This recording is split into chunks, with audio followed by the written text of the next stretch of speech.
a young son, a brother, a first generation Irish American, great grades, athlete, studying his head off to pass the grueling CPA exam. This is every parent's dream come true. So why was this golden boy, Chad O'Melia, brutally stabbed over 100 times? We think 108 times, but all of you legal eagles know that after multiple stabbings, it's hard to tell how many times someone was stabbed because of overlapping, but we can document 108 times. And you may think, like many sage crime fighters do, he stabbed 108 times? What was he doing wrong? Can I tell you? Nothing. This truly is the golden boy scrubbed in sunshine. And then we learn the woman who stabs her date over 100 times was in a weed-induced frenzy. Now ask yourself, what could be worse than losing your child? Many of you know my fiance was murdered shortly before our wedding, and I thought I knew it all about grief and mourning, deep depression, until a few years ago when I had the twins. And now I know that nothing could be worse than losing your child. Except for one thing, losing your child to murder, and the murderer gets straight probation. I'm Nancy Grace. This is Crime Stories. Thank you for being with us here at Crime Stories and on Sirius XM 111. With me, an all-star panel to make sense of what we know right now, including Becca Whitnall at Thousand Oaks Acorn, Andy Kahn, victims' rights advocate, Dr. Othan Mena, medical examiner, Robin Dreek, former FBI behavioral expert, Dr. Chris Mohandi, forensic psychologist and author, Audrey Nafziger, the Special District Attorney, Deputy DA on this case. But first, I want to go to a very special guest joining me. It's Sean O'Melia, Chad's father. Chad, how did an evening that started so innocently go so horribly wrong? 100 plus stabbings on your beautiful boy. The moment I saw him, all I could think about is my big boy, John David Lynch. When did you learn about what happened, Sean? It was the morning of May 28th. It was about 10:15 a.m. in the morning. Two sheriff's deputies came to my home, and they were explaining to me initially.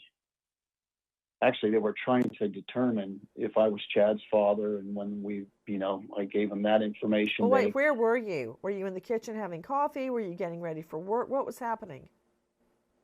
Actually, I was coming down from a home that I owned 4 houses up the street from where I live, because my parents, my mother, and my stepfather, he had progressed into dementia, so I picked up that home hoping that they would move into it. But by the time it was finished being renovated, he had passed.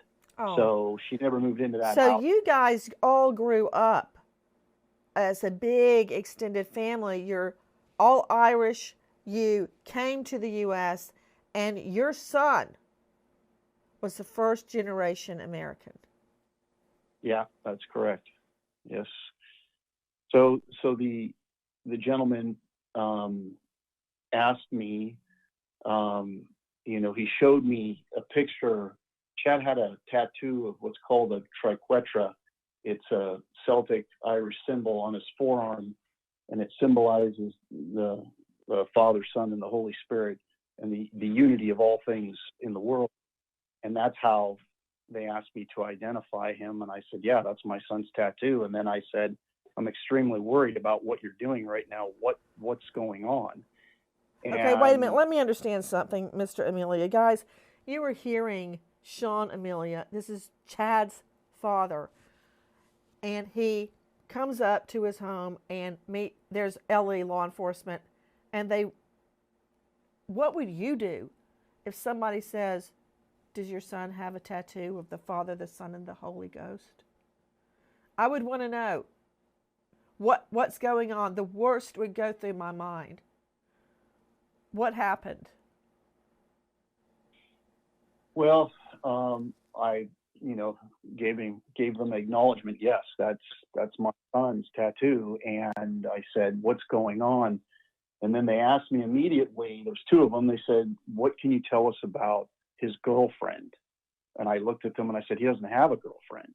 And that's when they turned and looked at each other, kind of surprised.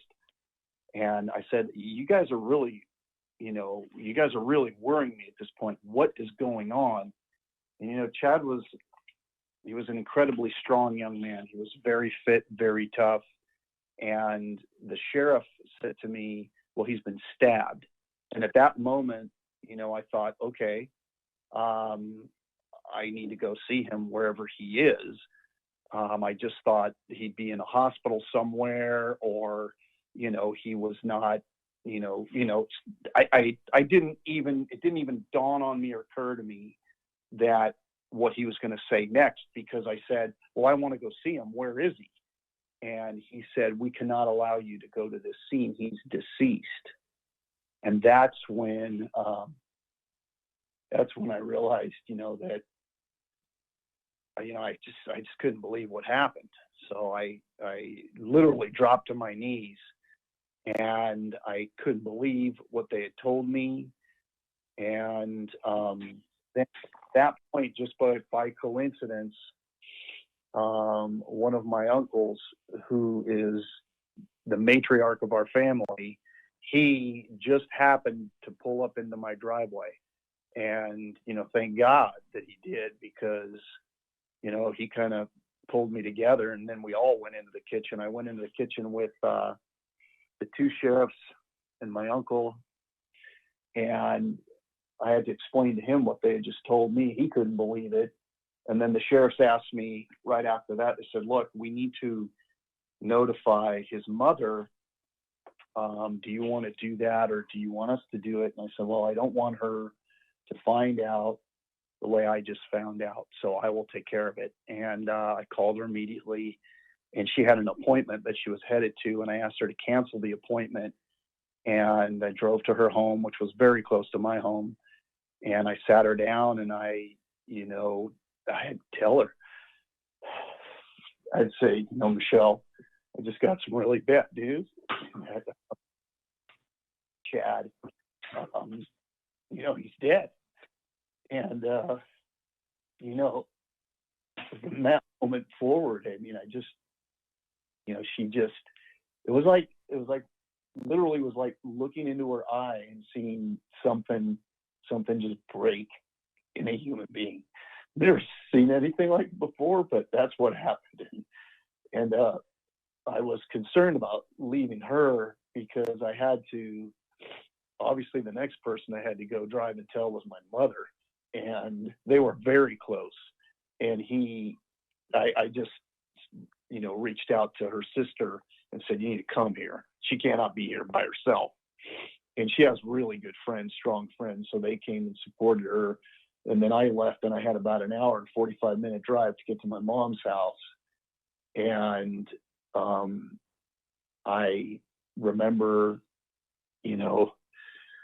telling my mom, I had to tell my mom that, that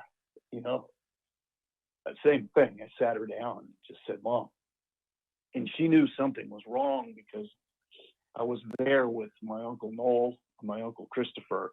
I took them with me, and my Uncle Noel actually drove me there. And, she goes, "What's going on?" And I just said, "Well, Mom, I got some really bad news." I said, Chad is deceased. And, I could see that she was in shock, but she reached out and she grabbed a hold of me, and she just looked at me and said, "Well, Sean, he's in a better place than we are." And that's what she said to me. So that's kind of how the initial understanding of his loss went for me and our family. Guys, you are hearing the father of Chad O'Melia literally scrubbed in sunshine. And I'm not saying that this perfect boy's life is any more or less valuable than anybody else's. It just, the irony, the bad taste of a kid growing up and doing everything right, and then out of the blue, this boy is stabbed over 100 times by his girlfriend. She in a weed-induced frenzy. And everybody across the country that's legalizing pot, saying it's okay, it's fine. It's not. It is not. I know I'm the voice in the wilderness on this, but I've seen so many victims fall prey to pot. That's not the issue today. That's a much different argument. The issue today is his killer is walking free on straight probation.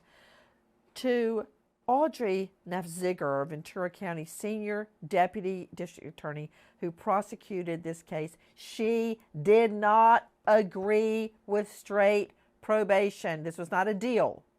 You can either plead guilty with a plea deal that the state agrees with the defense and they present it to the judge. You can plead blind plea where you plead guilty and you just throw yourself on the judge's mercy, or you can go to trial. This was not an agreed deal, so don't hold this against her. My question to you, Audrey, is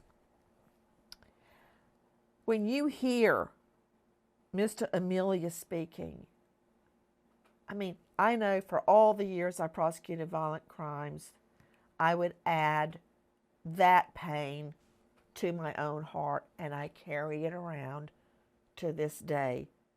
Does it ever become staggering to you? Because sometimes it did to me. I would have to pull off the road when I would leave the courthouse sometimes and just cry. Of course, I couldn't let anybody else see me cry because then I would be weak. But when you hear Mr. O'Melia telling his story, and his killer, who voluntarily took pot, smoked pot, and got so high, she stabbed him. That's not in question. It's not who did it. She did it. How does that hit you, Audrey? Nancy, you said it exactly right. I carry this, the trauma, the pain. I don't know the pain that Sean knows, but it deeply impacts me. And listening to him, I brought the tissue box over, and it's just, how can anyone not feel the humanity of losing Chad O'Melia? It's just a horrible thing. And in compounding it in this case was the extraordinarily graphic video that I had to watch, I don't even know how many times, maybe 100 times. And it's just something you can never unsee. And it's horrible. It's a horrible thing to experience. And I think as a prosecutor, we harness that pain and we use it to get through horrible trials and to bring justice as best we can. And that's what I did. To Andy Kahn joining me, colleague and friend, Director of Victim Services at Crime Stoppers Houston. Andy, I know how much you research every case that you advance. When I look, and I know you've seen pictures of my son, John David, when I look at Chad, this guy, that smile, he's got $1 million smile, just full of life, full of happiness. It just kills me to think what this judge has done. You know, Nancy, crime victims in this case is like the poster child. They are no longer victims under the guise of this new criminal justice reform that we seem to be operating on. The defendants, like this lady, they are now the new victims, and actual crime victims are basically treated as non-entities. And here's what I really find fascinating. So they're claiming this cannabis-induced psychosis that led her to, stabbing Chad over 100 times. The weed was purchased at this local dispensary. So it's not like people who purchased this type of marijuana all of a sudden get this psychosis induced and they go around stabbing people to death. This is a precedent-setting decision that's going to have far-reaching consequences for future cases. The impact of this decision is frightening. Joining me is Becca Whitnall, editor, Thousand Oaks Acorn at Acorn Newspapers. Becca, thank you for being with us. Who is this Judge Worley? David Worley, I believe. Well, he's a Ventura County Superior Court judge, and I keep asking myself the same thing. I kind of wonder why even have a jury if your ruling is going to kind of almost negate what they found. So, Becca Whitnall, regarding this judge, I agree with you. Why bother to go through the time and expense of having a jury when you're going to negate everything they do and just sentence the guy to straight probation? I've seen this before in a murder. It was in the Louise Woodward au pair murder where she murdered baby Matthew Epen. The jury came back with a homicide conviction, and the judge sentenced her to straight probation. And they came back, as I recall, with either a murder or voluntary, not involuntary. And the judge just took it upon himself to give straight probation. It has happened before, and that is why I am calling for a recall. I don't want this judge to just slither off the bench and enjoy retirement. I want a recall effort on David Worley because what he did was wrong.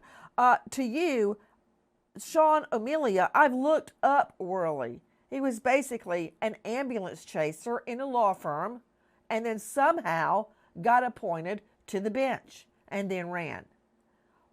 What is your response to what the judge did, Sean? Well, I have to agree with, what Becca just said. There are two things that happened that I don't even understand why we were put through them and after what he did. Obviously the first is, the good people of the county of Ventura did their civic duty. They listened to the evidence.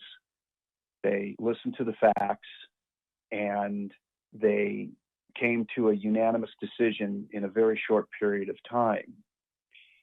And, the DA then asks for the maximum time. Then you have the probation officer recommending felony jail time.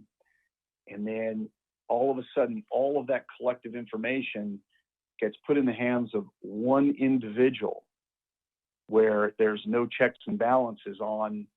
And at that point, he can do whatever he wants. So in my opinion, he failed Chad. He failed the people of Ventura County.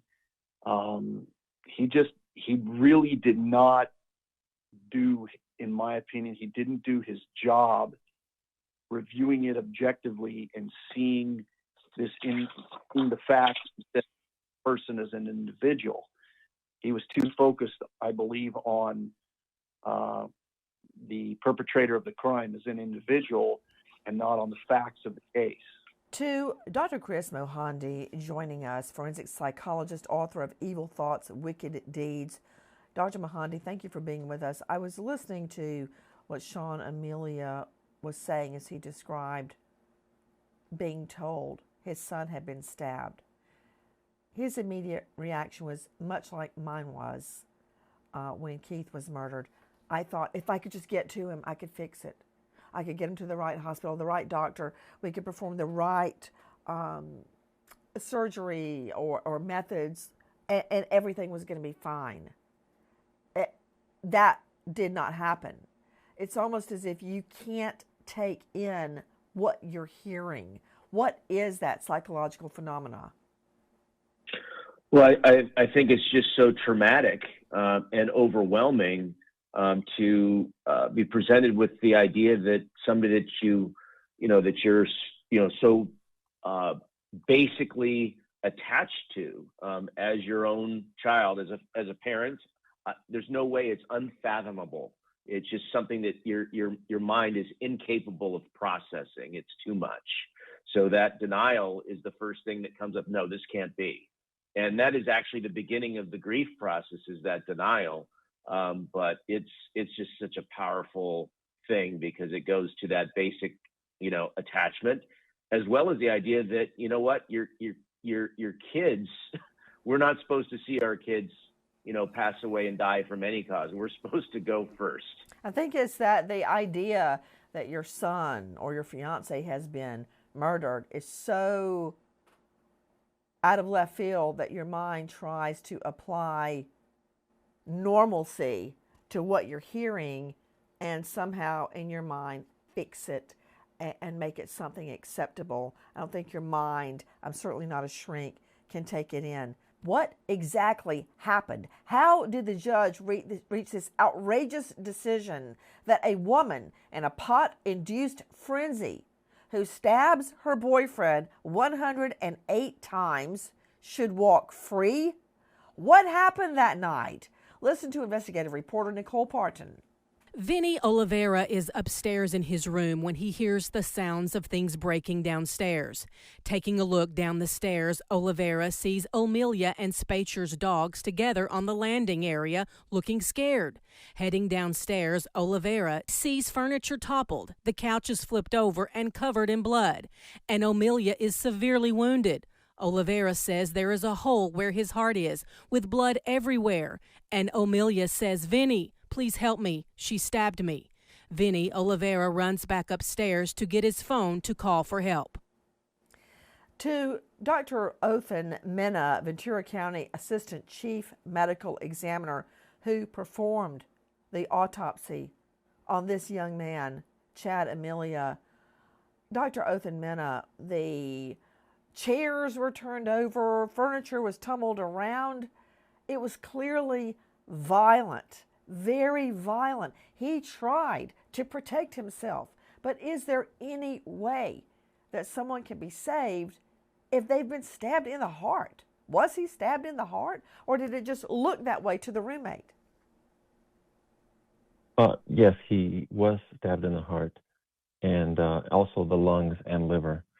That's actually where most of the severe injuries were located, in the chest and back, along with his neck.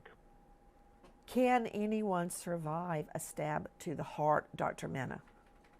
Well, it depends on the severity. If it's a superficial injury and medical aid is rendered shortly after, it's certainly possible, but not when there was this much blood loss and multiple other sites that were injured that were also bleeding.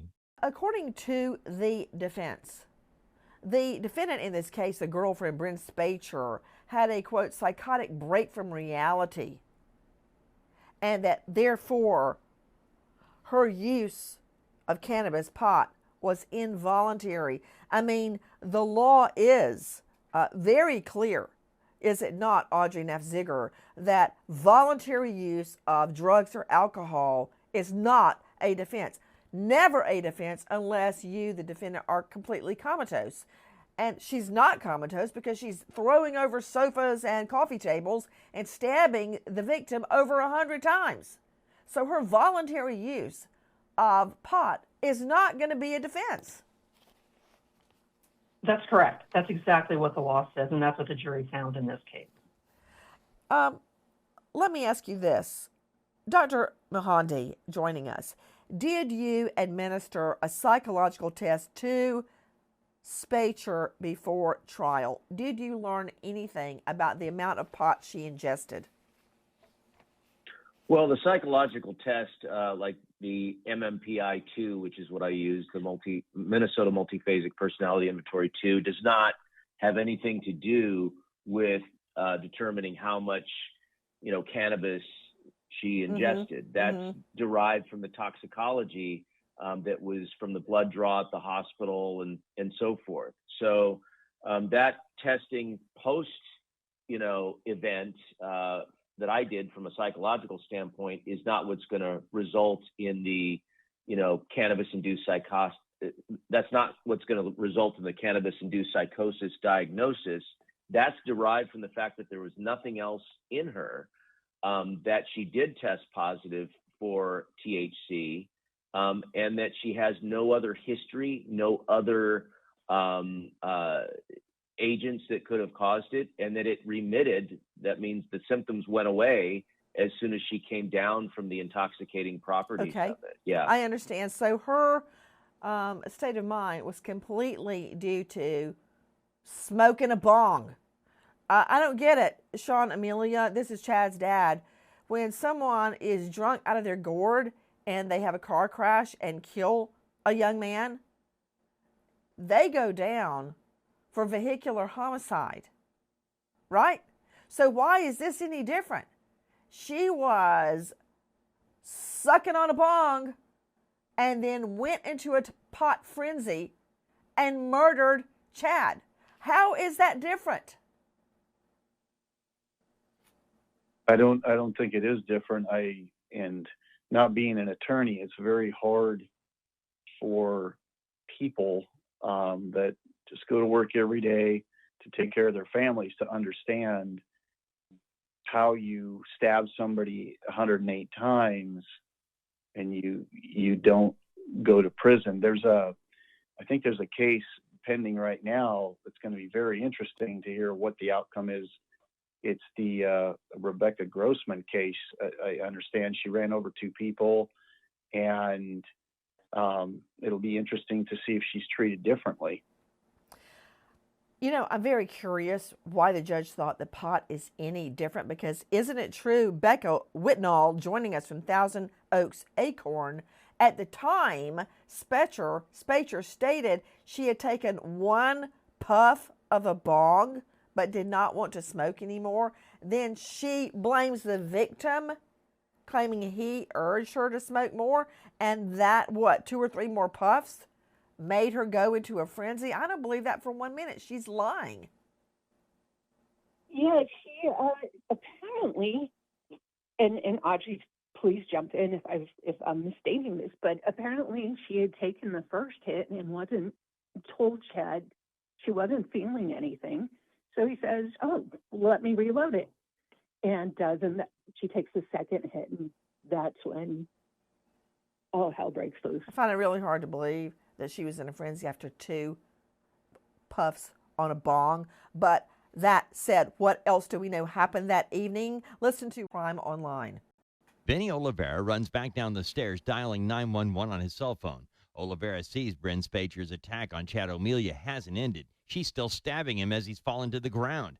Oliveira is now outside the condo, screaming for help, crying as he tries to explain to 911 what is happening, but says he's in some type of shock and remembers little of what happens next. He does remember police arriving on the scene and hearing what he thought were stun guns going off a few times. The voices that Bryn Spejcher and only Bryn Spejcher is hearing are telling her she has to keep fighting. She has to keep doing what she's doing. What she is doing is stabbing Chad O'Melia at least 108 times, as well as her dog and herself. According to Sergeant Stephen Jenkins, Spejcher says the more violent she is, the more she feels like she is coming back to life. Robin Dreek joining me, behavior expert, former FBI special agent and chief of FBI counterintelligence behavioral analysis program, author of Sizing People Up, a veteran FBI agent's manual for behavior prediction. Let me throw a legal phrase on you, Latin. She's effing lying. Her story is all over the place. First, she has one suck on a bong, and then she doesn't want to smoke anymore. Next thing I know, she's gone into a pot frenzy. Now she's saying she heard voices. What defense lawyer told her to say that? Yeah, I like your phraseology. That's about the level of my phraseology too, Nancy. This case is so complex. Yeah, I know. The case is so complex, and I've taken so many notes on this, and it's confusing. But when it's so confusing, I'm looking at behavior arcs all over the place on this one. I think that's what the judge is too. We're trying to figure out the judge's sentencing, because what's his behavior arc that made him give such a light sentence to and countermine basically what the jury said? And then what's her behavior arc? Because her behavior was complete deviation, which then makes a lot of incongruencies and makes it very unbelievable for people. But the bottom line here, this whole thing has eroded trust and confidence in the legal system, because there's such an incongruence between the sentencing and between what the jury said, and there's victims everywhere. And like has been said earlier, they're making the perpetrator of the crime the victim, and that's the new trend that has become scary in the whole system. Yeah, I see that too, Andy Kahn. She's somehow trying to blame him for what she did. And did you hear that? After the roommate sees what's happening, he thinks it's over. He runs to call 911, and the victim, Chad, can still say, "Help me." He's still alive. He comes back, the roommate, and she's attacking him again, Andy. You know, Nancy, I've actually lost track of how many people, especially victims of violent crime, have been victimized under this new realm of criminal justice reform. And the rights that you and I and other victim advocate trailblazers have now been essentially steamrolled, and they're pushed under the carpet in the name of criminal justice reform. I wish I could say this is an anomaly, but it's not. It's part of a pattern. Listen to the judge's own statement, where he said, through no fault of her own, that being the offender, the defendant was out of touch with reality. That's not true. I agree, but this is what the judge is basing his decision on. This is his perspective, and that's what we're seeing all over the country right now. You have statements saying that, oh gosh, the poor little defendant, she's never going to lead a normal life. She has now, wait for this now, her medical license and ability to help deaf people is at risk. And basically, Chad is a non-entity. He doesn't exist anymore. And that's why I firmly believe in cases like this. And Dad, listen to me, and I'll be more than happy to help you. Your son has to be a catalyst for change. This has got to stop, where basically victims are now being treated as non-entities, and defendants are now being treated as the new victim in this new era of criminal justice reform. So she's upset that her training as an audiologist to help deaf people could be revoked or impaired because she's a murderer? That's what she's worried about? Did I get that right, correct. Sean? Okay. What else do we know happened that day? Listen to Sydney Sumner, Crime Online. When police arrive, they find Chad O'Melia dead from over 100 stab wounds and Bryn Spejcher crying and screaming hysterically while still holding the bloody knife in her hands. The Ventura County Star reports officers find Spejcher in a pool of blood holding a knife, and as officers try to disarm her, officers use a taser and several baton blows before they are able to finally disarm Spejcher. A long serrated bread knife is taken from her hands. Chad O'Melia is dead at the scene. Baton blows and a taser to calm this woman down? Is that correct, Becca Whitnall? That's correct. I think it was 9 blows with the baton before they could get her to let go of the knife that she was stabbing herself with. Wait a minute. You say she was stabbing herself? Wait a minute. I see the pictures. I see them. those are completely superficial. She doesn't even have a stitch. Nothing. I have to say, in court, it seems the parties agreed that had the police not, or the sheriff's officers not gotten that knife out of her hands, that she likely would have suffered much more. She did have to go to the hospital. I don't see a stitch. Did she get stitches? I don't know that she got stitches. I know she was in the hospital for days. I don't think so. Looking right at her. I'm looking at the scratches. Scratches. No. She stabbed this boy to death, and she is walking free. Now, brace yourselves. Listen to this. It doesn't take the jury very long to find Bryn Spejcher guilty of killing Chad O'Melia. The couple had only dated for a couple weeks when Spejcher attacks O'Melia after she takes 2 hits from his bong. There is blood evidence, eyewitness from the roommate, and when police arrive on the scene, she was holding the bloody knife in her hand. But she wasn't convicted of first-degree murder like she was originally charged. Spejcher is convicted of involuntary manslaughter. Question to you, Audrey Nefziger, Ventura County Senior Deputy District Attorney who worked this case. Why were the charges reduced? Because the jury never even had a chance to look at murder, did they? That's correct. I'm the second attorney on the case, and when I got this case, the defense finally produced to us their defense strategy of marijuana-induced psychosis, and so we then hired Dr. Mohandi because he is an expert in this area and in forensic psychology in general, and he did the testing. He evaluated her. He went through all of the evidence, including the video evidence, and it's very hard. I think it's very hard for people to grapple with the idea that that is what happened here. But I will tell you this, Nancy, seeing is believing. You're saying it would be hard for people to believe she was in a psychosis? Yes. Okay. Can I ask you a question? It is. It's hard. Can I ask you a question? Sure. She's in psychosis because of what? Because she voluntarily sucked that bong, just like you said. That's right. She is in psychosis because she sucked a bong and stabbed her boyfriend dead.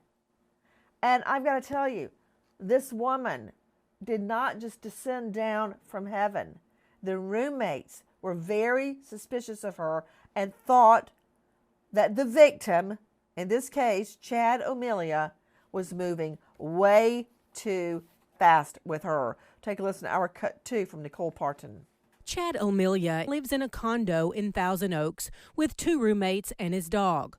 O'Melia is working at an accounting firm while studying to be a certified public accountant. O'Melia meets audiologist Bryn Spejcher at a dog park, and the 2 strike up a friendship that quickly moves to something more. Even though the 2 have only dated a few weeks, one of O'Melia's roommates, Vinny Oliveira, tells the Acorn that Chad was definitely smitten with Bryn Spejcher. He says O'Melia is talking about Spejcher all the time and at one point suggests they might be moving too fast. So the roommates realized this was moving way too fast. Robin Dreet, you're the behavior expert. When all your friends can see something is wrong and you're the only one that can't see it, particularly when you think you're in love, what is that? Yeah, it's a lack of loving critics in your life and your ability to listen to them. You're giving yourself your own confirmation bias of what you're seeking, and that's exactly what was going on here. And he confirmed his own bias for her, and it led to his death, unfortunately. To you, Sean, this is Chad's dad. Had he ever had a serious girlfriend before? Oh, yeah. I mean, the first thing the sheriff's department asked myself and his mother, Michelle, for was a list of young ladies that he had dated, and we produced that list, and they interviewed all. And, you know, they all said he was a gentleman. And, you know, he was raised that way, and so was his brother, and so was I. That's curious, Sean, Amelia. It sounds to me like what they were trying to do, the defense, was trying to raise a self-defense strategy, but that was completely impossible. back to you, Dr. Othan Minna, Ventura County Assistant Chief Medical Examiner. Have you ever handled a case where the victim has been stabbed this many times? Yes, a few times, a handful of times. There have been this many times in the dozens. Probably not this many, but at least in the 70s to 80s. So then not this many. Is it true, Dr. Minna, that when you have so many stab wounds, it's hard to determine the exact number as the stab wounds begin to overlap, and you can't tell if it's 1, 2, or 3 stab wounds in the same cut? Right, that can happen, especially in terms of internal injuries. They start kind of intersecting each other and crossing each other's paths. Guys, this is not the first time a judge has completely distorted and thwarted the law in this jurisdiction. Does the name Sean Shirk ring a bell? Take a listen to our Cut 18. Sam Shirk has 5 sons, and oftentimes his sons don't get along with his live-in girlfriend, 59-year-old Margaret Dahl. Sam Shirk's son, Sean, has been staying with his dad and Margaret Dahl, but when Dahl's elderly mother is coming to stay for a visit, Sean has to move out. Around midnight on August 24th, 2019, a few weeks after being forced out of the home he's been living in, Sean Shirk, extremely intoxicated, breaks a backsliding glass door, sneaks into the house, violently attacks Margaret Dahl and her mother, Phyllis Porter. The next morning, when Shirk's brother goes to the home, he discovers the shattered glass door and the women inside.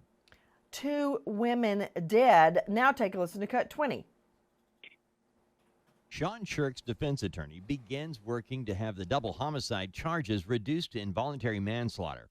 At hearings over a 4-year period of time, experts testify about Shirk being the victim of abuse as a child and suffering PTSD. But the biggest thing the defense has proven, Sean Shirk was so intoxicated the night of the murders that he was not in control of his own actions. The prosecutors go along with the defense, and now Shirk's attorney argue that Shirk was drunk and in the midst of a bout with PTSD when he fatally stabbed Margaret Dahl and her mother, Phyllis Porter. The jury finds Shirk guilty of involuntary manslaughter. Once again, in the same jurisdiction, the defendant commits murder and walks free, even when a jury comes back with a conviction on involuntary manslaughter. But still, the judge sentences in a manner that the defendant walks free. In this case, I want you to hear what the defendant begins saying once she realizes she's getting charged. According to Spejcher, she tells investigators that she begins hearing a sinister-like voice in her head before stabbing O'Melia to death a little after midnight. The VC star points out that under California law, a person is seen as responsible for their actions when impaired by drugs or alcohol unless their intoxication is involuntary. Spejcher's defense attorney claims that their client was involuntarily intoxicated and that O'Melia had allegedly bullied and intimidated her into smoking the last bit of marijuana. Now the defense, they are arguing that the pot Spejcher used was completely different from all the other pot in the world. Again, total BS. Take a listen to our 23 Dave Mack Crime Online. Bryn Spejcher's lawyers are now claiming that the marijuana she consumed was a strain of the drug with a THC level of more than 30%, significantly higher than the average dose. Lawyers claim that Spejcher was not a regular smoker of marijuana, but the strain O'Melia had her smoke had a warning label indicating it was for high-tolerance users only, since its THC content was above the average level of between 18 and 24%. Spejcher's attorneys claim the strain Bryn Spejcher consumed was a strain with 31.8% THC. Prosecutor Audrey Nafzinger told the jury there's no evidence O'Melia put anything other than regular old marijuana in the bong he prepared for Spejcher that night. The argument to the jury by the defense is that this was some kind of unique, super potent pot. That's not true. The pot was analyzed, what was left at the apartment. To Sean O'Melia, this is Chad O'Melia's dad. Chad was stabbed dead by a weed-crazed girlfriend. You believe the judge favored white women. Why do you say that? Well, earlier on in the case, when the charging document was being changed, and the charges were being changed from murder to involuntary manslaughter, I addressed the court. And at that time, when I addressed the court, the judge actually started to, when he was speaking back to me, he was taking a position, and he was actually, instead of just listening to my comments, he was defending her. He was defending her actions. And at one point, I mean, I have a copy of that transcript. And at one point, that's when he sort of emphasizes, well, it's a very tough thing for somebody to lose their medical license. And I responded, I said, well, my son lost his life. How can you compare, her degree to my son's life? I was insulted by the remark. But I want to get back to what you guys, this has been bothering me for a long, long time. Her attorneys even now, they're still out there doing the victim blaming thing. And I mean, they're claiming that this marijuana was something that it was not. The marijuana was tested. And I don't smoke marijuana. I don't use marijuana. So I had to do a little homework on this myself. So my understanding from what I can gather in the research I've done, that high potency marijuana is anything over 20% THC content or 10 micrograms per dose. This marijuana was tested several different times, and the lab reports, and if I'm wrong, tell me I'm wrong, but if the lab reports show it was between 12% and 16%. That is it. So this was no special strain, and the container that it came in had no warning label on it. And if I'm wrong, I want to be told I'm wrong. But I saw that in the evidence photos, and there was no warning label on it. So, I mean, none of that, what they say, makes any sense to me. From the beginning, it was blame the victim, attack the witnesses, badger the witnesses, and then in the end, in Robert Schwartz's closing argument, and I think this really put the jury off, he actually started to attack Audrey.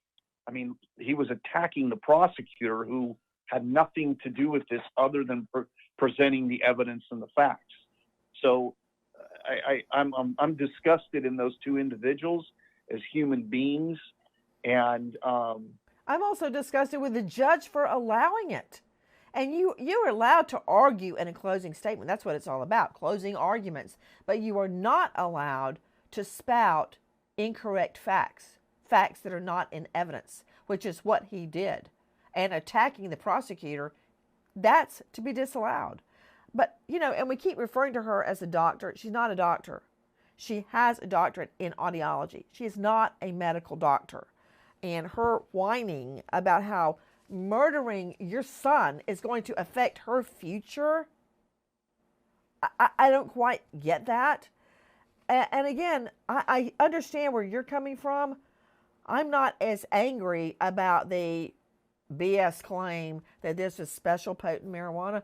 I'm angry that this woman can stab a defenseless guy. He didn't have a knife. He didn't have a gun. Who's sitting on the sofa over 100 times and can walk free. No jail time, based on a quack theory that she made up, claiming she was hearing voices that told her the more she stabbed him, the more she would live. I think I've got that right. If I'm wrong, somebody jump in and tell me. But Sean, when you heard the sentence, what went through your mind? Well, I felt immediately that that the system had failed Chad, first of all, and that I could not, for the life of me, understand why we had to go through 5.5 years of going back and forth to courtrooms and just hearing her attorneys constantly ask for extensions and then being granted. And then I just felt that there's absolutely no justice in the system, and that the system is broken at this point. Do you believe that she got a light sentence because of her gender and her education? That somehow a white woman is going to be believed in court when a minority, a black male, would not be believed in court? That's 2 tiers of justice. That's not what our founding fathers had in mind. That is not what the Constitution says. It's called equal protection under the law.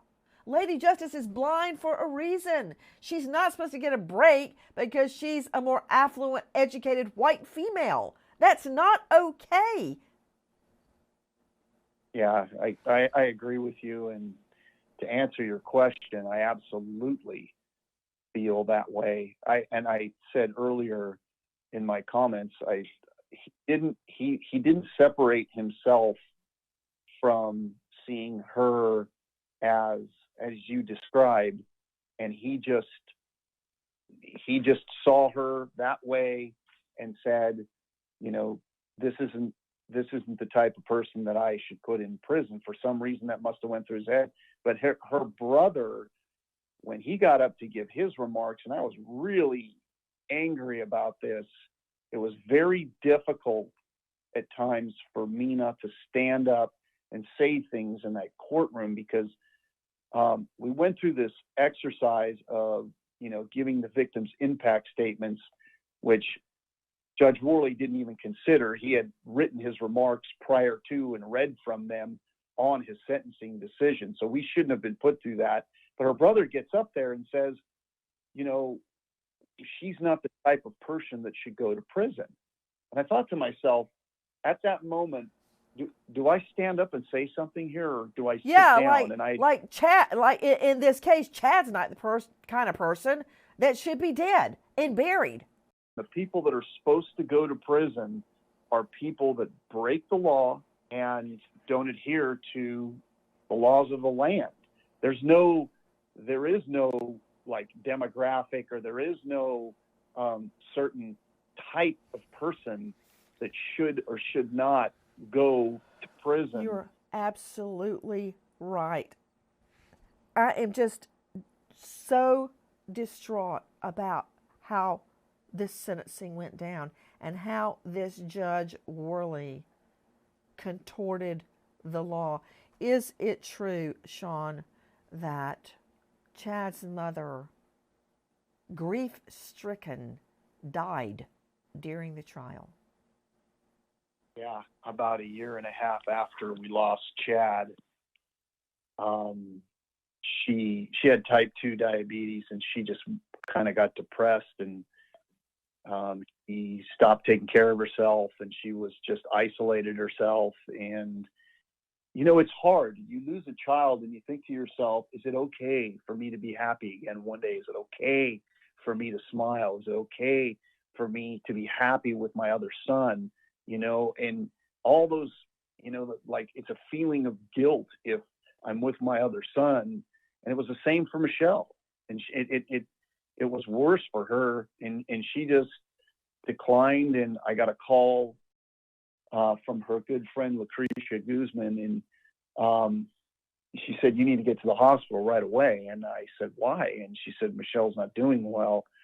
And when I got to the emergency department, I knew something really bad had happened, because her sister was there, Lucretia was there, a few of her other friends were there. And I asked, what's going on? And then they just directed me into a room, and she was laying on a table. Pretty much, she was on life support, and she was already gone. She just couldn't handle it. And it's also hard for my younger son, Shane, because he feels in ways that, Michelle felt so bad about what occurred, but he wishes that, she would have focused more kind of on what we still have going forward. But she was unable to do that. She was just so focused on the loss of Chad that it just took her down.